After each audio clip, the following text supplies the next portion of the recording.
Карпальды туннель синдромы бұл жағдай, онда ортаңғы жүйке. Біздің қолымызды қамтамасыз ететін жүйкелердің бірі. Әртүрлі себептермен артық тіндердің өсуіне байланысты. Білекте қысылып қалады. Карпальды туннель синдромында пациенттерде ең жиі кездесетін белгілер. Ортаңғы жүйке таралу аймағындағы ауырсыну және ұйып қалу. Бұл әсіресе бас бармақ, сұқ саусақ және ортаңғы саусақта байқалады. Бас бармақ пен сұқ саусақтың бұлшықеттері әлсірейді. Сондықтан пациенттер қаламды ұстай алмайды және көліктің түймесін түймелей алмайды. Бұл әрекеттерді орындау қиынға соғады.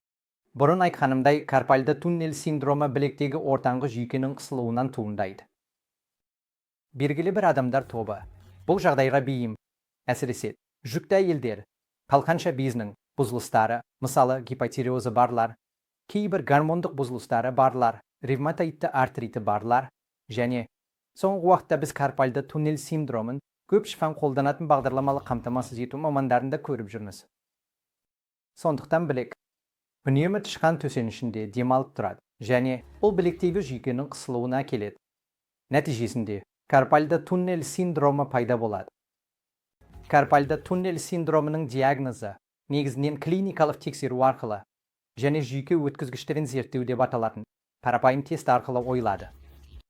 Диагноз қойылғаннан кейін карпальды туннель синдромын емдеудің әртүрлі нұсқалары бар. Алғашында біз науқасқа ауырсынуды күшейтетін барлық әрекеттерден аулақ болуды айтамыз. Мысалы, тышқанды қолдануды тоқтату керек немесе тышқанды қолданғанда дұрыс жастықшаны пайдалану керек. Олар ауыр жұмыстарды, ауыр заттарды сол қолмен көтермеу керек.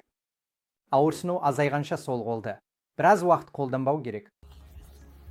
Түнде ұйықтағанда білезік шинасын қолдану бұл да көптеген науқастарға симптоматикалық түрде көмектесті.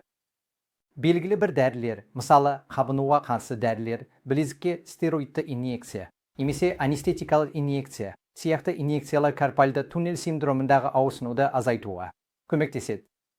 Кейбір науқастарда қысым өте қатты болып, осы шаралар көмектеспесе, біз мұндай науқастарға жергілікті анестезиямен жасалатын қарапайым операция жасауымыз керек. Біз білезікке кішкентай кесу жасаймыз және нерв қысымнан босатылады. Ал бүгінгі таңда микроскоп пен эндоскоптың қолжетімділігімен бұл тіпті аз инвазивті, минималды инвазивті түрде жасалуы мүмкін. Карпальды туннель синдромына арналған операция карпальды туннельді босату деп аталады.